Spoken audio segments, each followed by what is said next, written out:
jangu wano kiki ekikuleese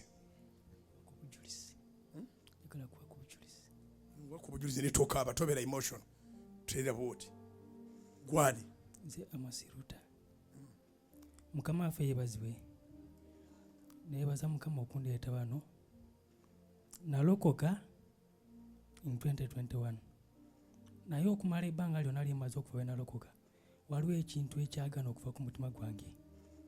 Nasoma naye bw'atandika okunduga nga nkyali mu P1 ne baanemesa okusoma nafunako second grade nga ndi mu P1 once in the full year. Okuva ku olwo ebyokusoma byagaana. Natuuka mu senior 3 nasoma only for 2 terms okusoma nenkuvaako. Naye ekintu ekyasiba omutima gwange natandika practicing ebintu eby'obutemu kubanga omuntu ayandoga mbamanyi. Ebbanga eryo lyonna nalimala okuva we natandika okusoma okuva mu P1 ntuuse mu senior 3 ebintu bikyankalanye nzizeyo mu kyalo njokiza amanda ennyumba yange nekwata omuliro n'ebintu byonna ebyalimu nengwamu amaanyi nengamba naye mukama ntandikiddewa. Naye okuva we naali wano olwokusatu wiiki ewedde paasa yabulira enjiri ng'enkwatako nnyo nengamba nedda leka nsooke nzireyo njagala kukakasa kino ekintu. Naye olwaleero nkomyewo still enjiri ebuuliddwa kubanga mbadde nfunyeeko ne vision now in the book of John chapter 10 verse 4. Kati ekintu ekyo kinumiriza nnyo ampadde okuyitibwa we nalaba ebintu ebyo byonna nga bimbaddeko nengamba kati kyenina okukola leka nyingira amagye nago ngayingira kubanga my intention was to follow up the people who bewitched me. Ebyo byonna ne bimbeerako bwe bityo wenava mu senior 3 we nakoma nengenda nenkola welding. Even welding I went nga just njagala kufuna experience on how to use some of the weapons. Agamagezi nengatereka. Wenavaawo nenyingira enkibuga in 2021 omulimo guganye ebyamagye bitudde bagamba nti no covid akyatutawanya nembivaako nengamba muzeeyi kyolina okola kubanga yatunda n'ente ekyamumpeeza okutunda ente nga njagala nyingiza amagye nfune experience nyingira ensiko kyokka kubanga abantu buli muntu ayandoga bamumanyi. Ntandise okukola paka saawa zino wenkolera nakyo bakyandoga.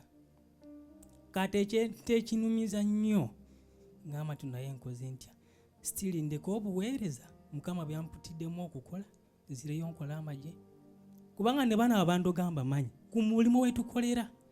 Naye omuntu amala okuloga nasanyukana. Emyaka 2 gye nkoze ku mulimu wadde mufaliso mu nyumba sirina wadde entebe mu nyumba sirina. Kati owulira otyo okyusiza ebirowoozo byo? Nkyusiza ebirowoozo byange leka nzire mu ntatule nkole omulimu gwa mukama wange gwe yampitira okola. Okyusiza ebirowoozo towulira ng'okyagala okuttayo omuntu n'omu? Sikyagala kuttayo wadde omuntu omu kubanga n'olwokujja olwokusatu wiiki ewedde yali yange genda oba obujulizi kubwo kiyinza okuba nga nabaako kuba amasasi through me wayinza okukomawo. Naye nensooka nentula nengamba naye mukama nkoze ntya? Kwata mu kifuba kyo. Owulira nga tokakiddwa wabula revenge yonna ogiresse obivuddeko osazeewo okkirize Yesu alongoose omutima gwo gwe baakosa okuva obuto. Owulira nga ayingidde munda mu gwe. Ddamu ebigambo bino gamba nti ayi Yesu. Olunaku olwaleero ekigambo kyo ekyakuleeta mu nsi mission yo kunsasulira mutango. Nange sibadde mutuukirivu. Ebirowoozo byange bibadde bibi. Vision yo kuntuusaako bwakabaka bwa Katonda. Ekigambo kyo kifuuke musana mu bulamu bwange. Enzikiza ebadde mu mutima gwange evuddemu nenenyeza tewali ankaka nzikiriza n'omutima gwange saba onsonyiwe ompe obutuukirivu nkuweereze mukama. Ndokosa olwaleero sangula amannya gange gava ebitabo bya Geyeena ogawandiike mu kitabo ky'obulamu obutaggwaawo. Endagano z'ebika ez'ebukojja amalogo ebyamawanga byonna bimponye mukama nkuweereze mu mwoyo ne mu mazima. naabye mu musaayi gwa Yesu, Omusaayi gwa Yesu, amannya gange amanya gange gajje mu bibi byonna, gajje mu bibi byonna, gateeke mu birungi, gateeke mu birungi, mbeere bujulizi obulamu. mbeera bulijjo.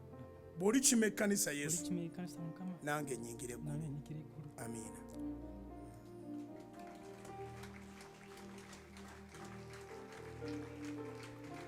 Naye weetuulire owulire enjiri.